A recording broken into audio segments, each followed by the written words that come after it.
Hello guys, അപ്പോൾ നമുക്കൊന്ന് തിരുവനന്തപുരം വരെ പോയാലോ? അപ്പോൾ കമ്മൺ നമുക്കൊരു പെട്ടിന് പാക്ക്. അപ്പോൾ നമ്മൾ ഈ പെട്ടിയിലാട്ടോ നമ്മൾ സാധനങ്ങളൊക്കെ ആക്കുന്നത്.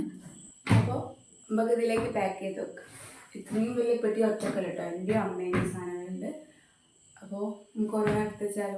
ഇതിൽ പകുതി മുക്കാ സാധനങ്ങളും കൊണ്ട് കൊടുക്കാനുള്ള കേട്ടോ. അപ്പോൾ നമ്മളൊരാളെ കാണാൻ പോവാണ്, അയാൾക്കുള്ള സാധനങ്ങളാണ് ഇതിൽ പകുതി മുക്കാലുള്ളത്. 2-3 ഡ്രസ്സ് എൻ്റെ അമ്മേൻ്റെ ഉള്ളൂ. നമ്മൾ പോകുന്നതിന് തലേന്നാട്ടോ അതൊക്കെ പാക്ക് ചെയ്യുന്നത്. അപ്പോൾ നമ്മൾ പിറ്റേ ദിവസം നൈറ്റ് കയറിയിട്ട് സൺഡേ രാവിലെ അവിടെ എത്തും. എന്നിട്ട് സൺഡേ നൈറ്റ് കയറിയിട്ട് മൺഡേ രാവിലെ അവിടെ എത്തും. അതാണ് നമ്മളൊരു പ്ലാന്. പാക്ക് ചെയ്ത് തന്നുമ്പോൾ പെട്ടിയുടെ എണ്ണം കൂടിപ്പോയി കേട്ടോ. നൈറ്റ് ഇരുന്നല്ലോ ട്രെയിൻ, അതുകൊണ്ട് തന്നെ മാമ ആക്കി തരാൻ വന്നിനി. മാമൻ്റെ കൂടെ ആമിയും വന്നിട്ടോ. നമ്മൾ 10:45 മലബാർ എക്സ്പ്രസ് ആട്ടോ ബുക്ക് ചെയ്തിരുന്നത്. പക്ഷേ നമുക്ക് ട്രെയിൻ നല്ല ലേറ്റ് ആയിരുന്നു. ഒരു 11:30-11:45 ട്രെയിൻ എത്തിയത്. അടുത്തുള്ള സ്റ്റേഷൻ കടലുണ്ടി ഫറോക്കും ഉണ്ട്. പക്ഷേ ഫറോക്കിലാട്ടോ സ്റ്റോപ്പുള്ള. അപ്പോൾ നമ്മളവിടെ 10:45 എത്തിയിട്ടുണ്ടായിരുന്നു. പക്ഷേ ട്രെയിൻ ലേറ്റ് നമുക്ക് ഓൾറെഡി അറിയാം കേട്ടോ. അപ്പോൾ നമ്മളവിടെ അങ്ങനെ കുറേ വെയിറ്റ് ചെയ്ത്. സംഭവം ആമീനെ കൂട്ടാതെ പോകുന്നതിന് ദേഷ്യവും സങ്കടമായിട്ടോ. ഇങ്ങനെ ഓരോ കോപ്രായം കാണിച്ച് തീർക്കുന്നത്. പിന്നെ ആൾ മാമൻ്റെ കൂടെ പോയി ട്രാക്ക് എണ്ണാൻ കുത്തിരിക്കുകയാണ്. ട്രെയിൻ കയറാനായപ്പോൾ നമ്മൾ നേരെ പ്ലാറ്റ്ഫോമിലേക്ക് പോയി. അങ്ങനെ ട്രെയിൻ കയറി. പിന്നെ 11:30 ആട്ടോ കയറി. അതുകൊണ്ട് വേഗം കിടന്നുറങ്ങി.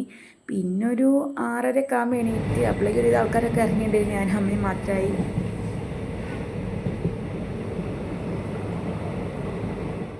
ഉഷാറാവാൻ വേണ്ടിയിട്ട് ഒരു കോഫി കുടിക്കാൻ വെച്ചിട്ടോ.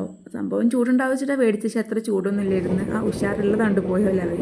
പിന്നെയും കുറച്ച് നേരം പുറത്തേക്ക് നോക്കി നല്ല കുറേ പാടങ്ങളുണ്ട്. എനിക്ക് നല്ല ഇഷ്ടപ്പെട്ടു. അങ്ങനെ കുറച്ച് നേരം ഇങ്ങനെ നോക്കിയിരുന്ന്. അപ്പോൾ നമുക്ക് എത്താനായി. എത്തുമ്പോൾ നമ്മൾ ലേറ്റ് ആയിട്ടുണ്ടായിരുന്നു കേട്ടോ. ലാസ്റ്റ് സ്റ്റോപ്പ് ചെയ്തു കേട്ടോ. നമ്മളവിടെ എത്തുമ്പോഴേക്കും ട്രെയിൻ കംപ്ലീറ്റ്ലി കഴിഞ്ഞു. അപ്പോൾ നമ്മൾ കാണാൻ വന്ന ആൾ കേട്ടോ. നമ്മളെ ഏട്ടനെ കാണാൻ വന്നായിരുന്നു. അപ്പോൾ ഏട്ടൻ നമ്മൾ എത്താനായിട്ട് മുമ്പ് എത്തി. നമ്മളെ പിക്ക് ചെയ്ത് ഏട്ടൻ നിൽക്കുന്ന വീട്ടിലേക്ക് പോയിട്ടോ.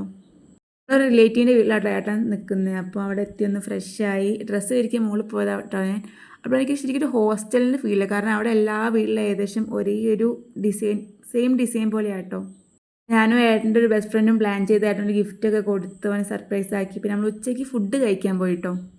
അട്ടക്കുളങ്ങനെയുള്ള പഴയിടം രുചിയിലാട്ടോ പോയത്. അത്യാവശ്യം നല്ല ഫുഡൊക്കെ ആയിരുന്നു. സ്റ്റാഫുകളൊന്നും അത്ര കുഴപ്പമില്ലായിരുന്നു. പക്ഷേ ഒരാളെ സ്വഭാവം നമുക്ക് തിരികെ ഇഷ്ടപ്പെട്ടില്ല കേട്ടോ. പിന്നെ ഫുഡൊക്കെ കഴിച്ച് വൈകുന്നേരം നമ്മൾ ശ്രീ പത്മനാഭസ്വാമി ക്ഷേത്രത്തിൽ പോയി. തിരുവനന്തപുരം പോകുമ്പോൾ അവിടെ പോകണം എന്നുള്ള എൻ്റെ അമ്മേൻ്റെ ഏറ്റവും വലിയ ആഗ്രഹമായിരുന്നു. സംഭവം ക്ലോക്ക് റൂമിൽ ഫോൺ വെച്ചുകൊണ്ട് അധികം വീഡിയോസൊന്നും എടുക്കാൻ പറ്റിയില്ല. വേഗം തൊഴുത് ഇറങ്ങി. ഒന്നാമത്തെ ഏകാദശിയായിട്ട് നല്ല തിരക്കൊക്കെ ഉണ്ടായിരുന്നു. അപ്പോൾ വേഗം വീട്ടിലെത്തി ഫുഡ് കഴിച്ച്. അപ്പോൾ ഈ ബ്ലിങ്കസി ഭാഗത്ത് ഇരിക്കണത് വേറെ ഒന്നല്ല, നമുക്ക് നമ്മൾ റിട്ടേൺ ടിക്കറ്റ് കിട്ടിയില്ല. സോ നമ്മൾ 3:45 ജനറലിൽ കയറി പോകാൻ തീരുമാനിച്ച്. അങ്ങനെ ഒരു 2:45 വീട്ടിൽ നിന്ന് ഇറങ്ങി. നമ്മൾ നേരത്തെ സീറ്റ് കിട്ടുമല്ലോ. അങ്ങനെ നമ്മളെത്തുമ്പോൾ സീറ്റ് അധികം ഫില്ലായിട്ടൊന്നുമില്ല. നമുക്ക് 2 പേർക്കും സീറ്റൊക്കെ കിട്ടി. സമാധാനത്തിലിരുന്ന് സീറ്റെങ്കിലും കിട്ടിയല്ലോ. ജനറലിൽ പോകുമ്പോൾ നമുക്ക് അത്രയും നല്ല ദൂരം ഉണ്ടല്ലോ തിരുവനന്തപുരം നിന്ന് കോഴിക്കോടേക്ക്. അങ്ങനെ ഒരു 12 മണിയാകുമ്പം ഫറോക്ക് എത്തുന്നതായിരുന്നു. പക്ഷേ അപ്പോഴും ട്രെയിൻ ലേറ്റായി. നമ്മൾ എത്തുമ്പോൾ ഏകദേശം 12:30 കഴിഞ്ഞിട്ടുണ്ടായിരുന്നു.